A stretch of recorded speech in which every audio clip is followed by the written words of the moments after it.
Today at the National Press Club, independent MP for the Melbourne seat of Goldstein, Zoe Daniel.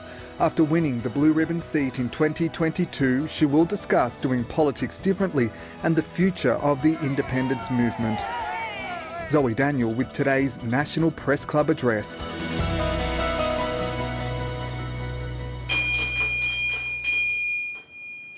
Good afternoon, ladies and gentlemen, and welcome to the National Press Club and the Westpac Address, where we are meeting on Ngunnawal and Ngambri country, Canberra. My name is Laura Tingle, I'm the club's president. 15 years ago, a hung parliament and minority government were concepts which left many voters very uncomfortable. In more recent times, their support for community independence has shown voters are not only comfortable with the idea, but willingly embrace it. The parliament just finishing has seen growing diversity in who sits on the crossbench, and polls suggest that will continue beyond the election, whatever the ultimate numbers that emerge on polling day. To reflect on the experience to date and put the case for the role independents play, please welcome the member for Goldstein, Zoe Daniel.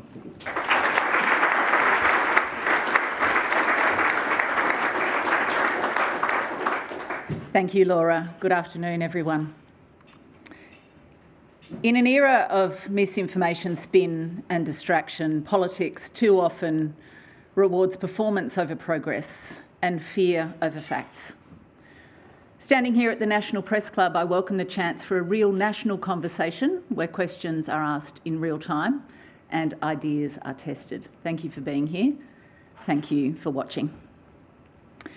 With an election imminent, as a nation and as a community, we have a choice, and not the uninspiring red tie, blue tie choice we're presented with in the media every day. A moment of real truth. For decades, Australians have been told a lie that has shaped our politics, our media, and our expectations of government. We've been told that only the major parties can govern, that they and only they can solve the problems we face. But as I asked my constituents when I go door knocking around my electorate of Goldstein, let me ask you in this room, do you feel like they've been solving them? Is the tax system fair? Is housing more available and affordable? Has climate action been strong enough? Are women safer? Is life getting easier for families? I can tell you their answer is almost always no. In fact, a voter at one focus group said, it's a choice between shit and shitter. So at this election, we come to a fork in the road. One way is to continue with the same old of politics as usual, swapping between two sides that promise change but reliably deliver disappointment. The other, a parliament that truly reflects what people really need and care about. A way that chooses hope, aspiration and problem solving over fear, negativity, or a pathological lack of ambition. A way that finds an uncommon and welcome middle path in an increasingly polarised and angry left and right world. A way that will permanently change the direction of politics in Australia. A way to the era of independence. Almost 3 years ago, as you know, the voters of Goldstein and other electorates around the country were given a new choice, not between the major parties, but between a major party and a community independent. I was asked to run by a community organisation, Voices of Goldstein, made up of people who were sick of the rorts, the entitlement, and the appalling lack of policy action for a better long-term future, who felt that we had lost not only our courage, but also our heart. They wanted hope, but they also wanted backbone. In Goldstein, the local LNP franchise holder had never crossed the floor once on any issue. Follow the leader. That's the party way, right? Especially if you want a ministry. That election in 6 seats and in the Senate race for the ACT, voters had the courage to follow the example of communities in Indi and Warringah, to change the habits of a lifetime and to vote for a way of doing politics differently. And doing politics differently is what we've done. Laura Tingle, Michelle Grattan and Annabelle Crabb, all women, how about that, have noted the impact of the increased number of community independents on the crossbench. Real people with real life experience asking real questions. Real and good faith negotiation behind the scenes, real amendments to make legislation better, real policy proposals. As Annabelle put it, there is no doubt that the presence in the Parliament of these independents has had a profound effect on the place. The community independents on the crossbench have become the literal and figurative spine of the House.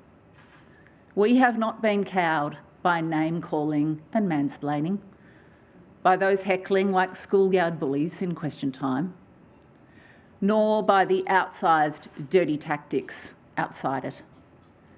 We have stuck to our promises to our voters that we would listen to our communities and do what was in their best interests based on the evidence and the best outcomes for most people. I advocated for the stage 3 tax cuts to be broadened, for example, having repeatedly surveyed my community to gather the evidence for it. As individuals, each of us brings our own perspectives and experience, not as career politicians, but people with different backgrounds, all working parents with deep experience in business, charities, the law, sport, health and media. I was a foreign correspondent, as you know, before I became an MP. Conflict zones and civil unrest, refugee camps, terrorism, climate disasters, geopolitics, Wall Street, Trump. I've seen it all. Having seen cyclones, floods, bushfires across the world and having been to the melting Arctic, it's no surprise to me that insurance premiums are skyrocketing. If you think climate policy is a woke issue, wait until you see the spike in your insurance premiums after the LA fires. Ask Peter Dutton and Anthony Albanese, what are you going to do for me when I can't insure my house? These answers aren't easy to find, but for God's sake, we can't just keep ignoring the question. I've seen destructive populism and what it leads to, too, in Africa, Asia, and of course the US. I could no longer sit shouting at the TV and wait for someone else to do something. And at the end of the day, despite the obvious disincentives for entering politics, especially for a woman, it was my kids who said, someone has to do something for us, Mum. And so what have I done? Who raised changing the way HECS is calculated to reduce the impact on our kids and alleviate cost of living pressure? Who connected the minister directly with sexual assault survivors on university campuses, leading to a student ombudsman? Who made sure 43% carbon emission reduction was locked in and legislated as a floor, not a ceiling, by 2030? Who made sure women are considered upfront and in the law by the National Reconstruction Fund, Jobs and Skills Australia and in the Fair Work Act? Who has pushed the government to support families via women's wages, including workers in the care sector, and to empower women for a more productive economy? Who made restoring the single parent payment such a major public issue that the government found the courage to do it, to stop women having to choose between violence and poverty? Who has elevated family, domestic and sexual violence, making it one of the most visible issues in this country? Who first asked for a doxing ban and an anti-Semitism envoy and pressed for religious security grants to be fast-tracked after October 7, 2023? Who got eating disorder support at home funded? Who's had the government on the ropes over banning gambling ads? Who first flagged a duty of care for social media companies? Anyone who says, what have you done? Well, how long have you got? And the crossbench is far from done. Because if not us, who? Seriously. Reform is not easy and often not immediately popular. Bob Hawke and Paul Keating faced resistance in their trade-off between real wage cuts and the introduction of improved, more equitable social services and benefits. Likewise, John Howard changed Australia's gun laws.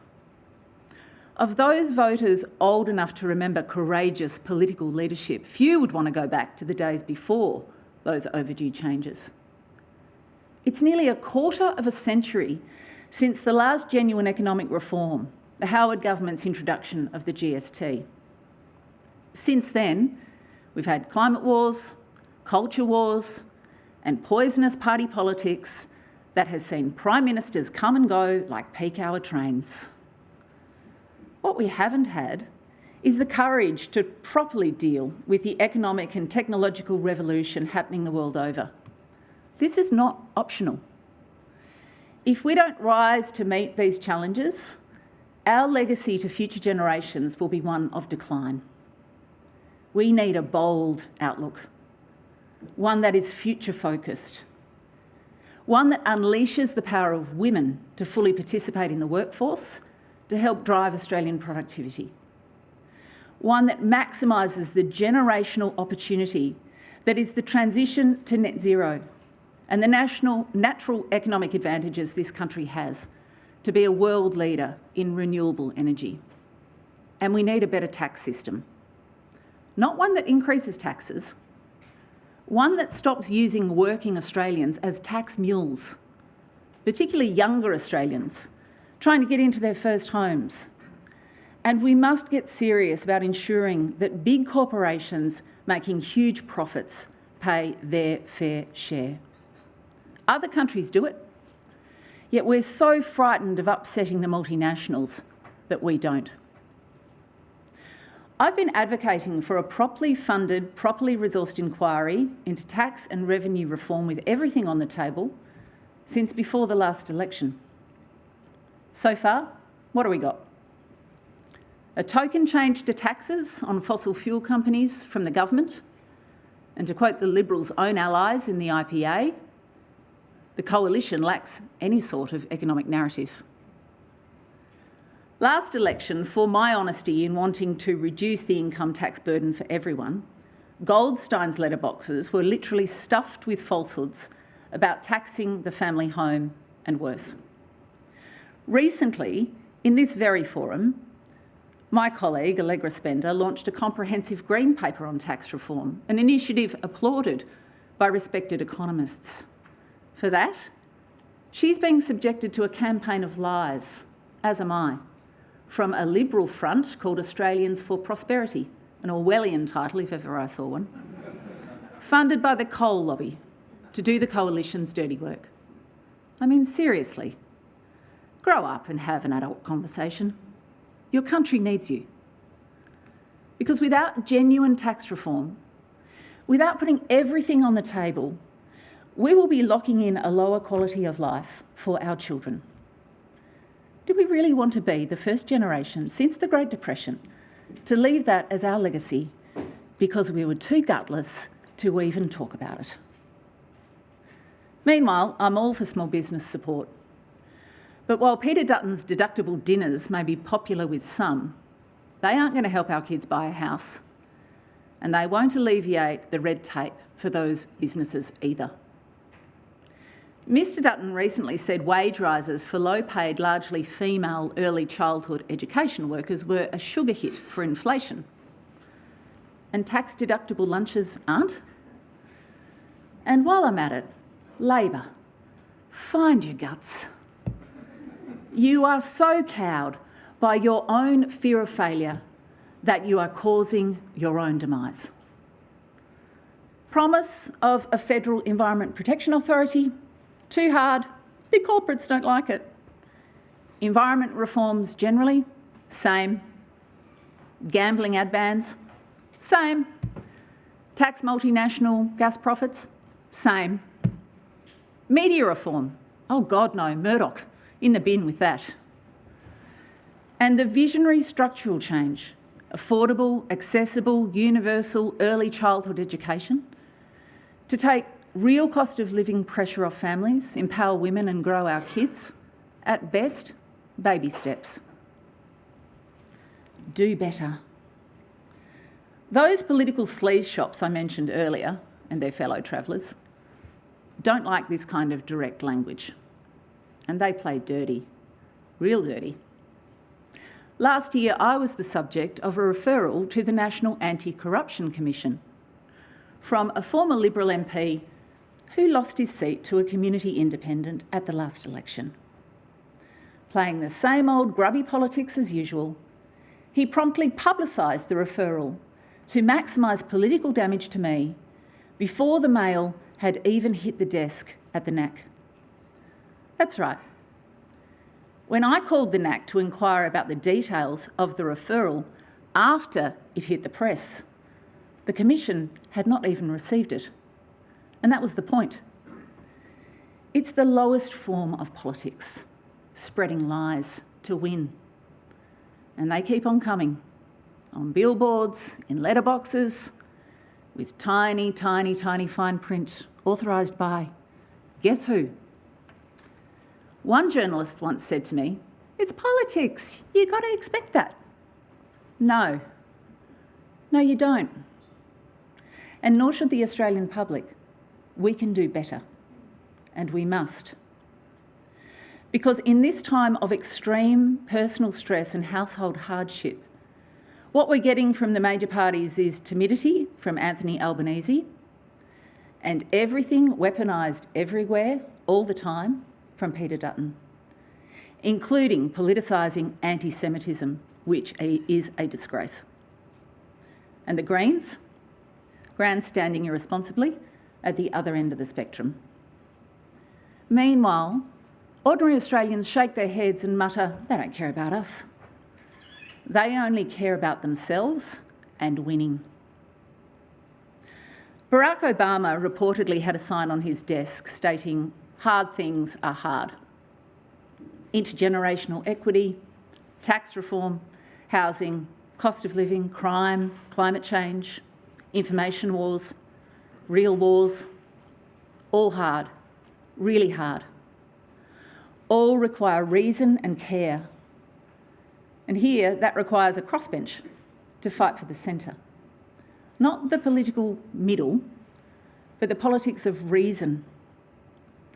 As Israeli centrist Yair Zivan put it in The Economist not so long ago, the values around which centrism is built are the importance of moderation, pragmatism and compromise, an embrace of complexity, a commitment to liberal democracy, the belief in equality of opportunity, and the belief that through balancing tensions, people's lives can be made better.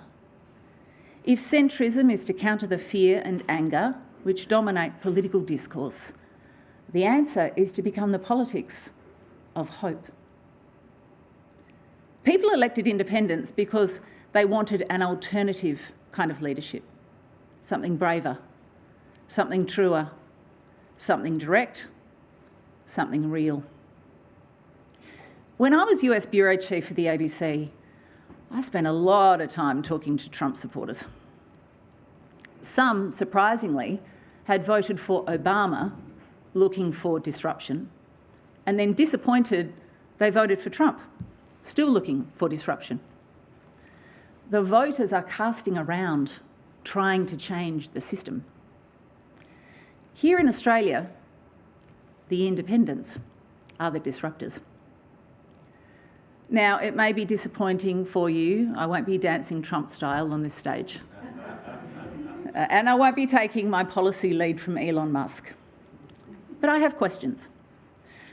Does the appointment of Jacinta Nampijinpa-Price as Shadow Minister for Government Efficiency make her the Elon Musk of a Dutton administration?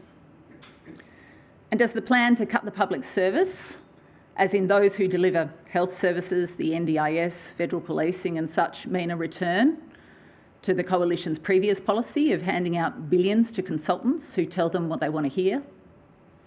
And should we expect a sequel to the horrors of robo-debt?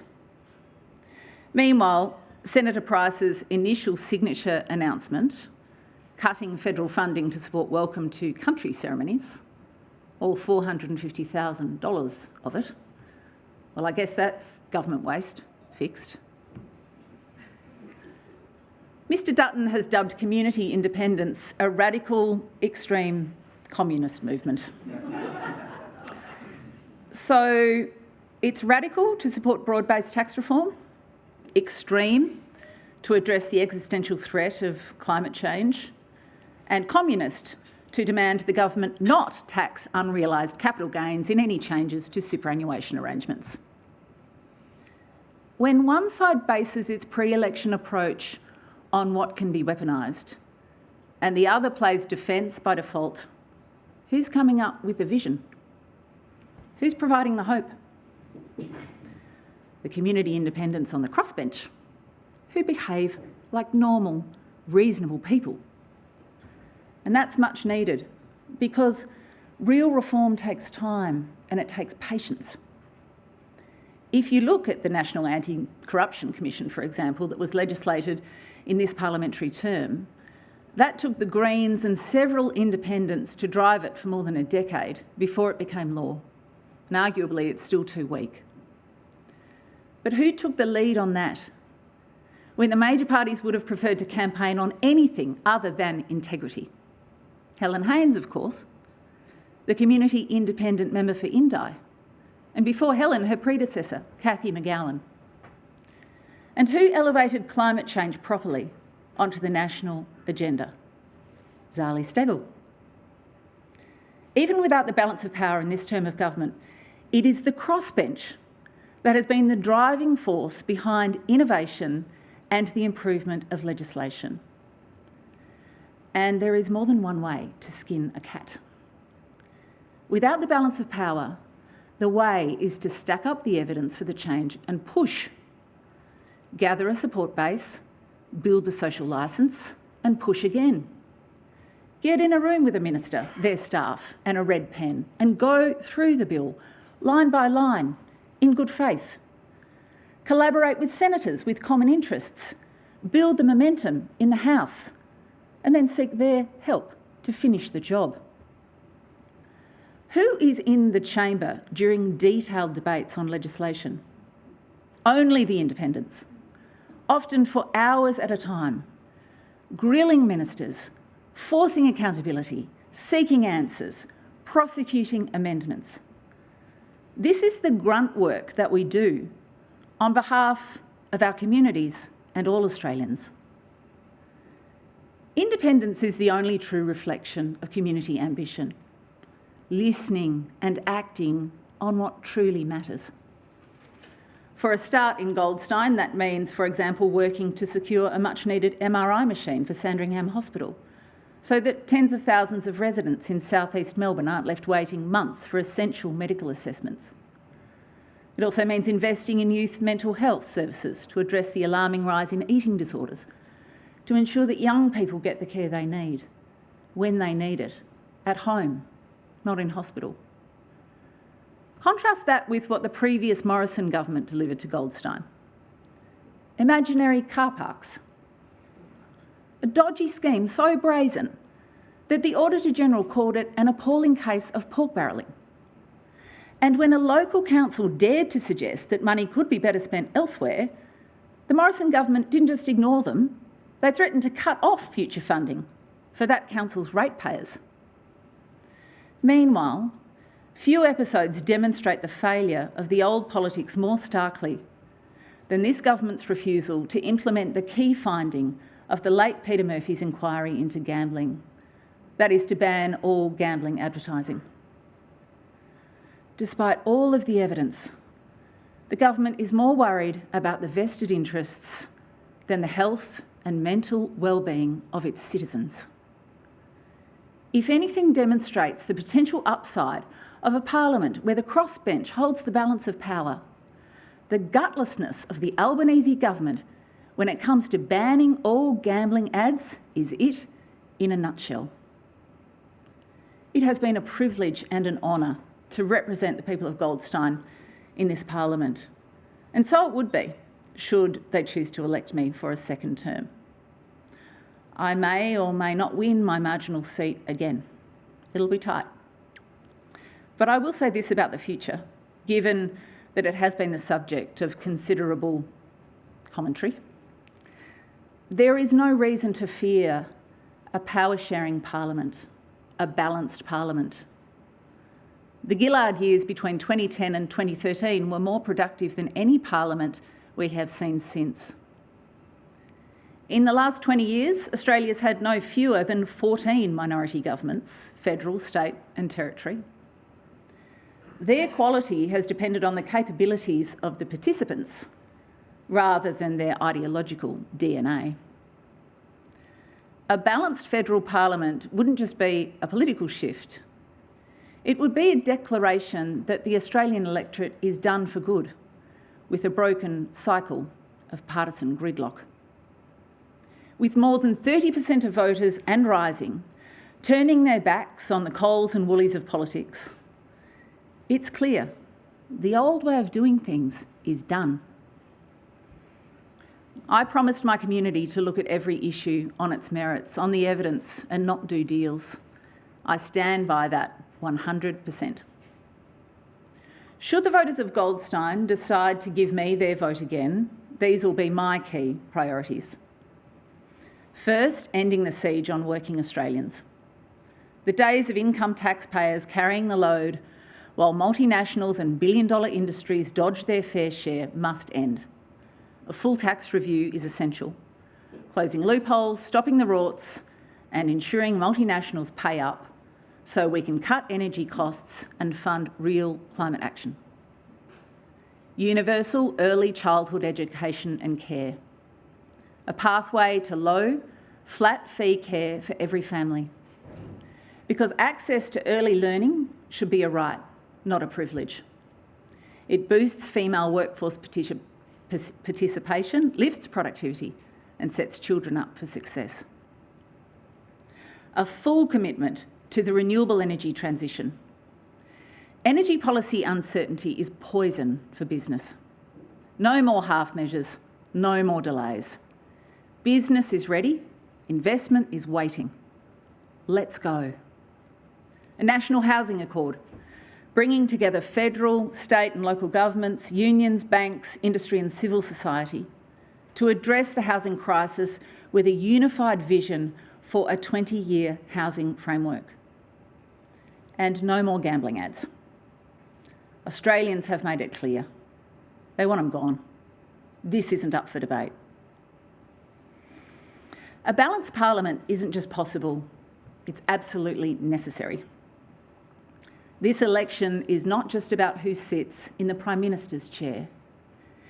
It's about whether we keep settling for a system that serves itself, or whether we demand something better. More of the same will only give us more of the same. The real risk isn't change. The real risk is expecting the same people to fix the problems they created. That's why I'm here. Frankly, it would be much easier to be watching this speech than giving it. I'm inviting you to rise to this moment too, because independence works. And in 2025, we have the power to make it work for all of us. And finally, I say to our young people, your independents are here for you. Have hope. We will be your backbone in the people's house. You have my word. Thank you.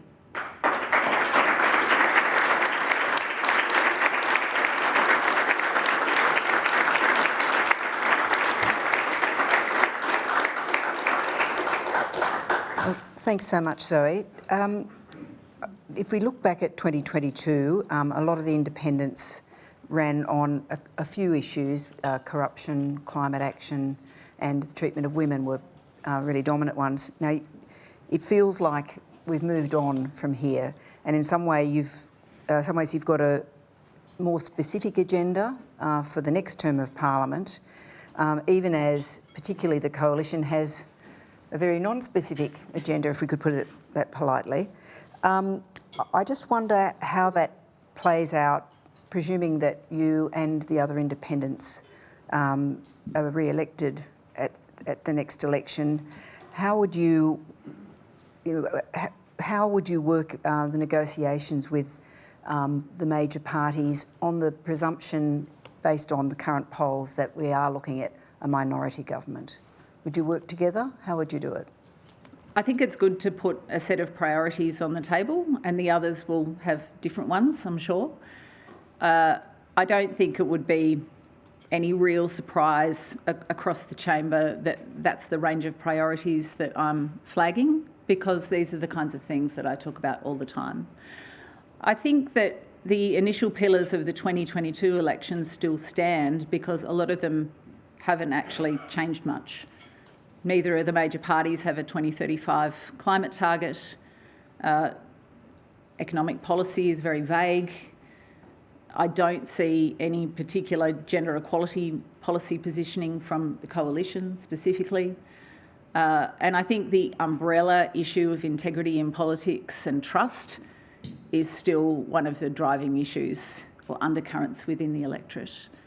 As to what the nature of those negotiations might be, I don't know. I mean, we're some distance out from an election. This is one of the reasons to have this conversation today, to put some of those priority areas out there, and then to try to provoke a conversation potentially over the next couple of months. Julia Hare has a question.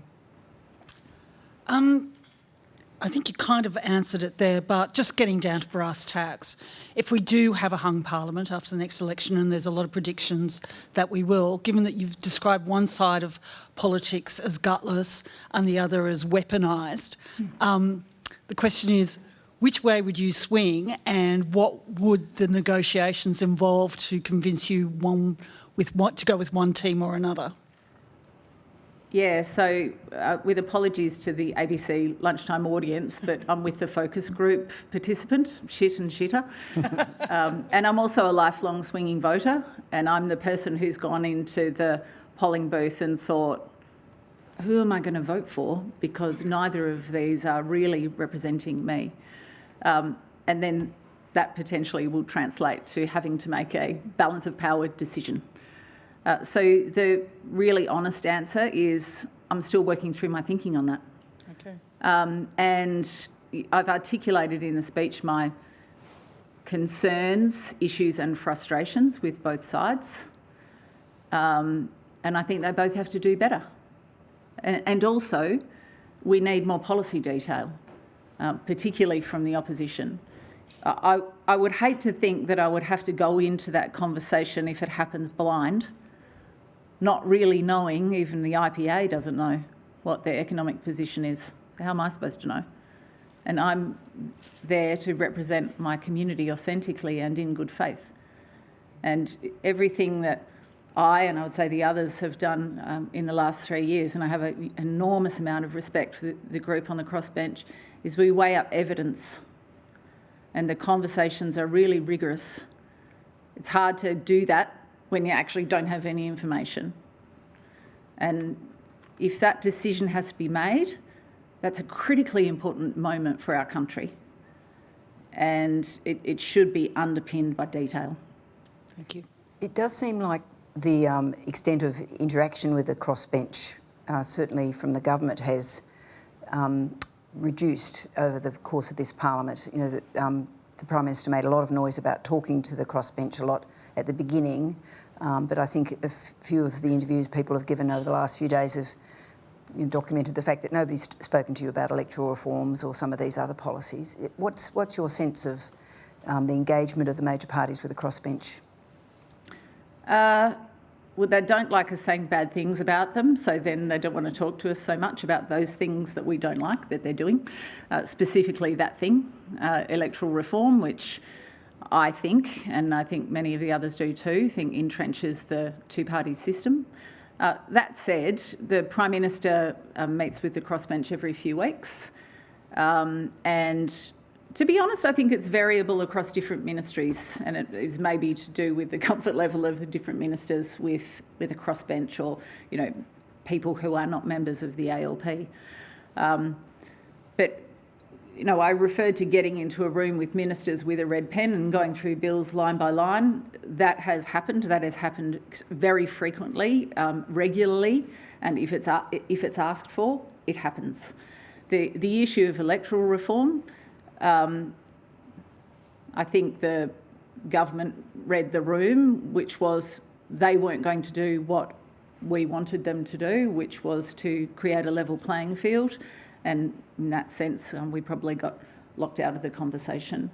I would say here that I would like more engagement with the opposition, and particularly the opposition leader. And it is something, we do have I'm just being honest, in parliamentary sittings, we have a meeting each week with the Manager of Opposition Business, but it has been more difficult to get to the opposition leader for those authentic conversations.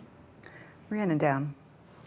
Rhiannon Down from the Australian newspaper. Thank you for your speech. On the issue of climate change, which you've raised today, small businesses, especially food producers, are being crushed by energy bills. Is this the cost of the renewable energy transition, or should we be easing back on the 82% renewable target? There's a lot I could say about that. No, it's not the cost of the renewable energy transition. I mean, the core of the spike in energy prices at the beginning was international gas prices and the war in Ukraine. And I think that we have to be realistic with ourselves and say we are partway down a track of a renewable energy transition. Firstly, winding that back would be very expensive, but also we can't support coal-fired power stations into the future. That'll be more expensive. I think that from the conversations I have with small businesses in my electorate, what they would like is government support to electrify. They would like solar panels on their roofs. They would like collective batteries so that they can store their energy, and then they won't have energy bills, or their energy bills will be very low. I think that's the low-hanging fruit that could support small business through the transition. And, you know, I mentioned the subsidised lunches or tax-deductible lunches. You know, if we're going to be putting some billions of dollars, whatever the number is, into small business support, I think would be better spent on that kind of initiative. And certainly the small businesses that I speak to in my electorate are supportive of that kind of program. Thank you. Tessa Conomer. Thank you very much for your time today. You outlined gambling ads as an area of priority, and I appreciate just before you said that you were still making your mind up as to which way you would go pending a hung parliament. But given that, would a ban be contingent on your support to help form a potential Labor minority government? So I don't think any one thing is going to tip me.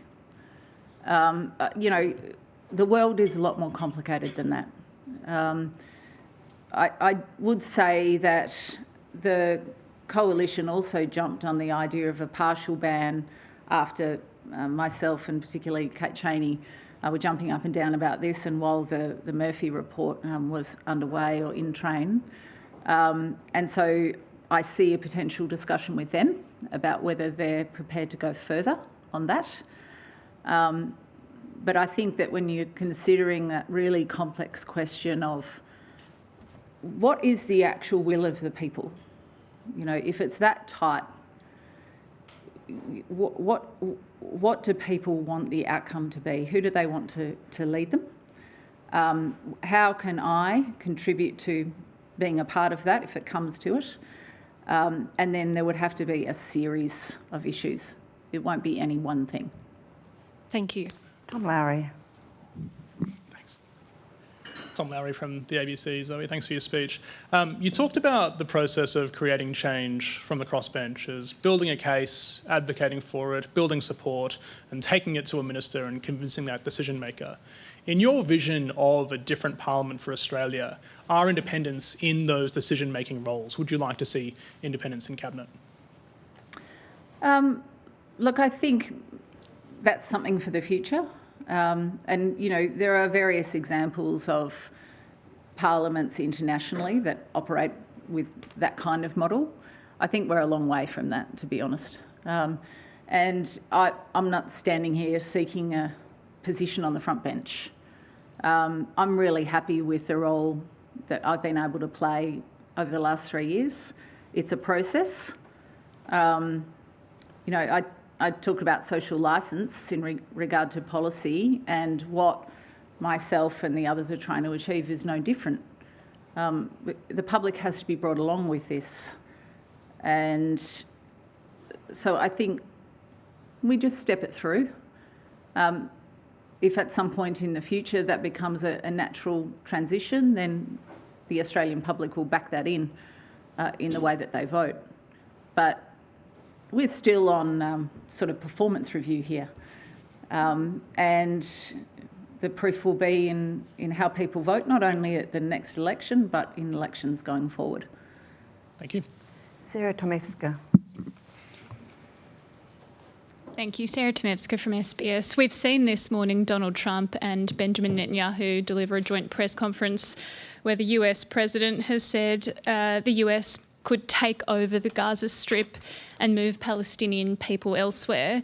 Is this an example of the destructive populism that you referred to, that you reported on in your time as a journalist? And are you worried that Trump-style politics are increasingly infiltrating the Australian media and political landscape?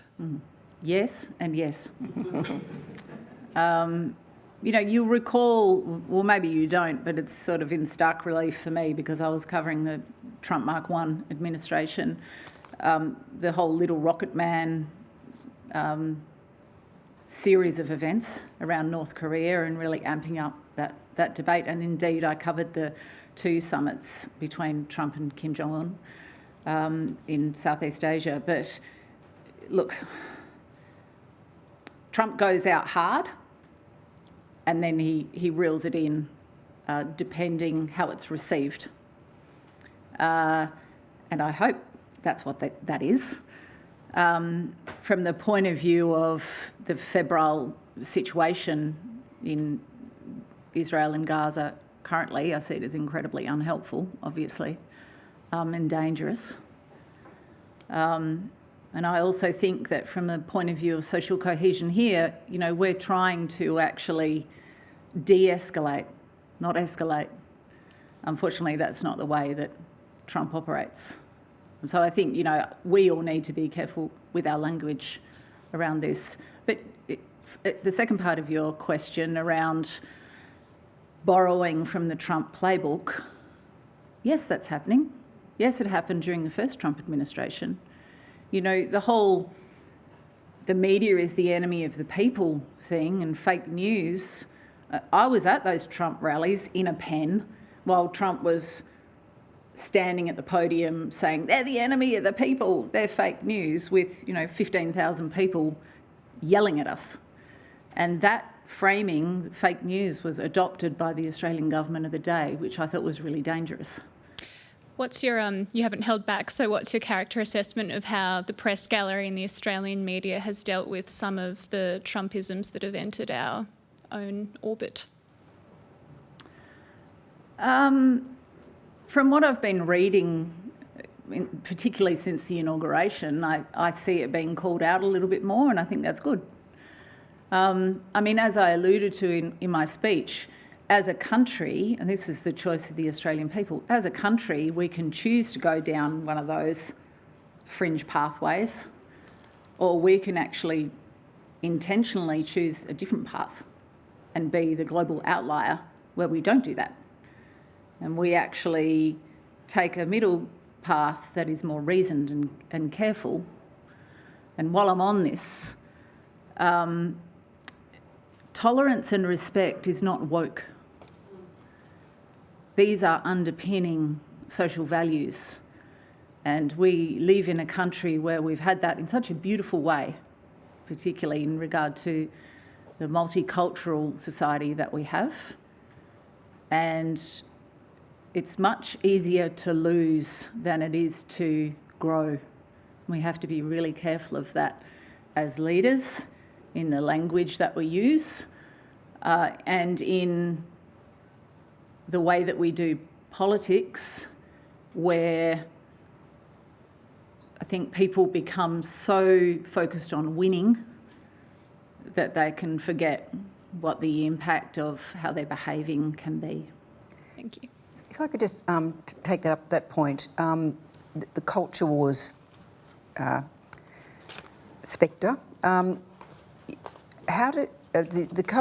Labor seems to have had terrible trouble responding to sort of simplistic messages, which you could say were a culture war attack. How difficult do you find that in terms of getting out and talking to people in your electorate? And obviously in Goldstein you've got a particular issue where anti-Semitism is a really big concern for the community, but it's also one which a lot of people have noted has been politicised. How do you find your way through that, and how do you respond to the sort of culture war approach to politics? So in terms of the way that I engage with people in my community around anti-Semitism, that's really direct. Safety is paramount. And in part because of the inflammatory rhetoric around this issue and the divisiveness, a lot of the Jewish community in my world are really unhappy with me because I've taken a humanitarian position on access for humanitarian aid following international rules of war and the rules-based order when it comes to the war in Gaza. But that's completely separate to the way that I engage with my community around anti-Semitism. So there's been an enormous amount of work done by my office in terms of fast-tracking security grants, getting the anti-Semitism envoy in place, banning doxing, a whole range of things, enormous range of things. And so when I have those conversations with people in my community, I try to bring it back to that. We can have a conversation about Israel and Gaza if you want, and we're probably going to disagree. But my job as your MP, even if you don't vote for me, is to keep you safe. And I will work with the government of the day to do that. I would add that the views, and many people in the Jewish community in my electorate really don't like it when I speak on their behalf, so I won't do that. But I will say my observation is from the Jewish members of my electorate is that there is a huge range of views. And I've had a lot of feedback recently that the weaponisation of anti-Semitism is really offensive to a lot of Jewish people because they just want to feel safe. They want their kids to feel safe going to school. You know, I spoke in the Parliament yesterday about a friend's son who has been too frightened to go to school since October 7, 2023. And the only point at which he felt safe going to school was when he saw armed guards at school. This kid has barely slept for almost a year and a half. This is really specific ground level work that I engage in to try to not only provide reassurance but actually do things to resolve some of that and provide confidence. And there's been an enormous amount of work that's gone on in the background with the government on that. Helen McCabe has a question. Thank you, Laura, and thank you, Zoe, and congratulations on your speech, plain speaking speech today, and everything you've achieved in your career. I wanted to ask about the upcoming election and looking at, as you said, was one of the pillars of the Teals was how women were feeling in this country against the backdrop of the backlash and a sense that young men are about to be more of a focus in this election. What are you seeing in terms of policies for women, what's happening in the community and how the Teals are feeling? Yeah, I think it's a really good question, and it's something that's quite front of mind. I've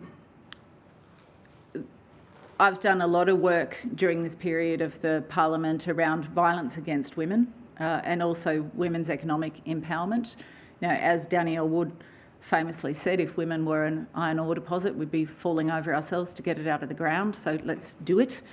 And also, you know, there's a productivity factor. We struggle to increase our productivity. That's a way. And so things like the amendments that I've made to legislation to create a focus on empowering women, and also this issue of universal early childhood education are part of that. You know, I think I've heard it said that universal early childhood education and care won't create gender equality, but we won't get gender equality without it either. So that's a really important thing. But at the same time, you know, we have to be talking to boys as well. And I think that the recent US election showed that particularly young men are feeling increasingly disenfranchised. And so I think it's really important that we find ways of reaching that group. And at the end of the day, gender equality benefits all of us, men and women, everyone. So I think in some ways it's the way that we talk about these things. Often in the media you hear things like the kinds of policy levers that I've just mentioned referenced as sort of women's policy, sort of the soft policies. I know you know this. This is economic policy. You know, we need to future focus our economy by creating gender equality, enabling women into the workforce. All those girls in my electorate who really care about climate and who follow me and are supportive of me because they care about that, you know, new industries, guys. We need to change our focus around the way that we talk about this and how we engage everyone in that conversation. And also when it comes to gender-based violence, really having men within that conversation as well. Nick Stewart. Thanks very much, Zoe. These issues that you've been talking about, they really seem to be so simple to so many of us. Why is it that the two major parties can't actually realise that, you know, people are in favour of gambling reform. People want something done about this corrosive issue that's eating away at Australian society, yet they're not prepared to do it. Why is it that they're holding back from actually going forward and adopting, you know, getting the easy win from people like you? Same with tax reform, same in other issues, all those media reform. Why is it, what makes this anathema to genuine reform for the major parties? So this is just my view. I'll go into commentary mode now, but media reform and gambling advertising reform, it's about power. It's about the power of the media companies. It's about, in gambling example, it's about the sporting companies and it's about the gambling companies. The media is hugely powerful in this country, in case you hadn't noticed, and has turned elections before. So I think that there's genuine concern about doing either of those things, and media reform is like a massive can of worms, but even gambling, doing something before an election that is going to really upset media companies who then have the power to influence the outcome of the election. Personally, I think that there is some money tied up in this from the point of view of the media companies in terms of advertising revenue and such. I think if we need to have a conversation about that and the survival of the media companies, and obviously I firmly believe in that and the diversity of the media, let's talk about that in isolation so that we can take that out of the mix and then we can move it forward.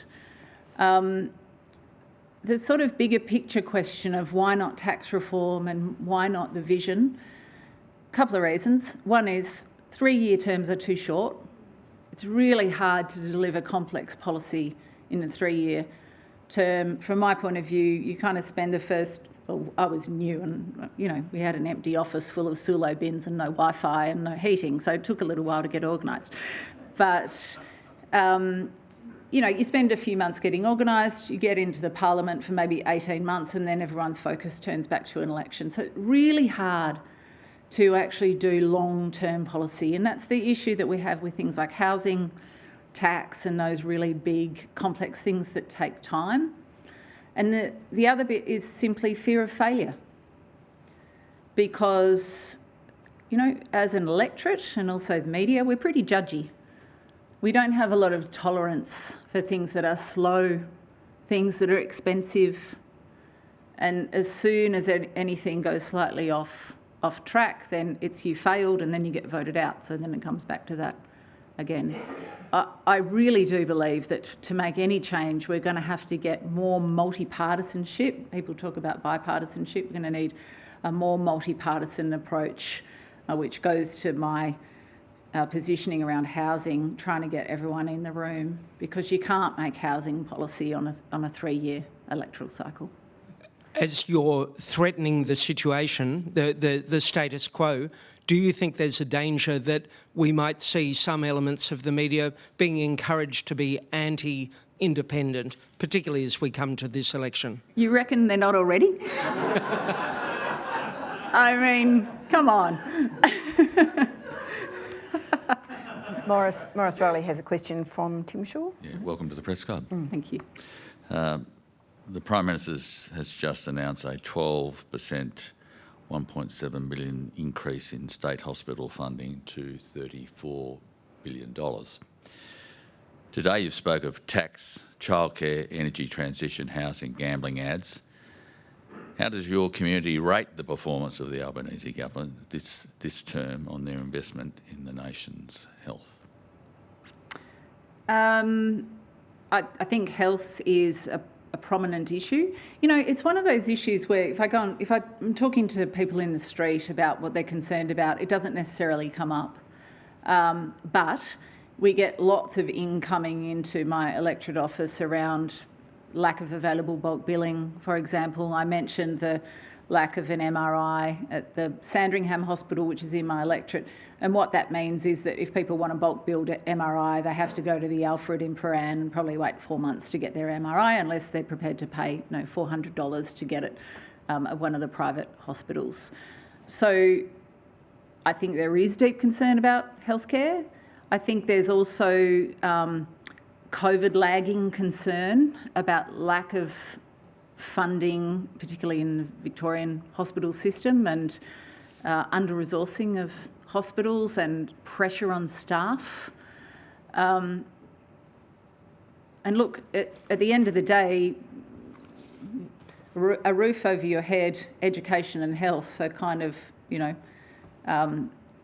the basic underpinning of what everyone needs, aren't they? So, good. Money into the health system. It's got to come from somewhere else, inevitably. And that's the rub. Yeah, just on indulgence, Madam President. You represent Goldstein, not a blue or red party, but given the choice of which party you would guarantee Treasury bills for the next term, what are going to be your hardline policies? Is it tax, childcare, energy transition, gambling ads? What are the non-negotiables?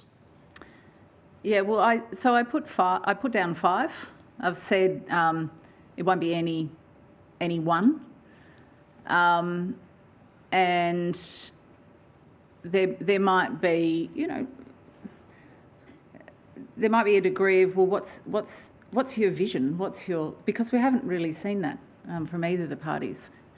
If you expect to be in for the next 6 years, what are you going to do over that time, in line with these priorities particularly?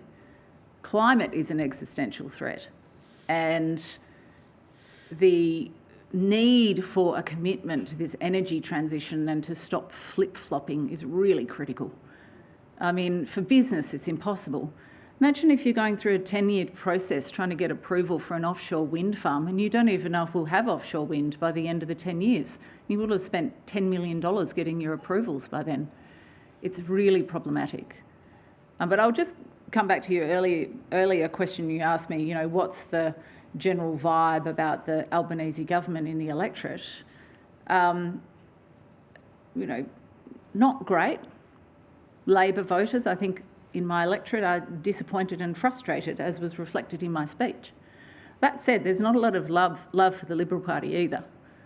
So a lot of people are kind of where I am, which is, well, which one of you is going to do something? And therefore, you need us to actually make them do it. Because otherwise, we're stalled. Well, shit and shitter is a pretty good campaign slogan, I think. But Julie Hare has a question. Second question from me. So when the Prime Minister was here last week, he singled out education as one of his proudest moments as Prime Minister and his government. You're a mum. How do you rate the performance of the Albanese government on education? So I will say that Jason Clare, the Education Minister, has been fantastic to deal with. Very good listener. And I mentioned in my speech, sexual assault on university campuses. The other independents and I happened to be in a meeting with the Minister that day where I raised the fact that we'd had a meeting with Stop Rape on campus, which David Pocock actually organised, and how horrifying it was. And he said, "Oh, I better meet them today." And he did. Now we have a student ombudsman. I have a lot of respect for the University Accord Review. We were able to make some changes to HECS. There's still more work to do on student debt. There's been a big injection into state school funding in Victoria, which is good. Unfortunately, my electorate, for political reasons, has lots of state schools that are falling down with demountables and such. So I think injecting money into education is good. And education is power. We should be putting money into not only state school primary and secondary education, but university education, because as the Accord Review demonstrated, the vast majority of people will require tertiary qualifications in the kind of future-focused economy that I talked about. Okay, thank you. Ladies and gentlemen, please thank Zoe Daniel. Thank you.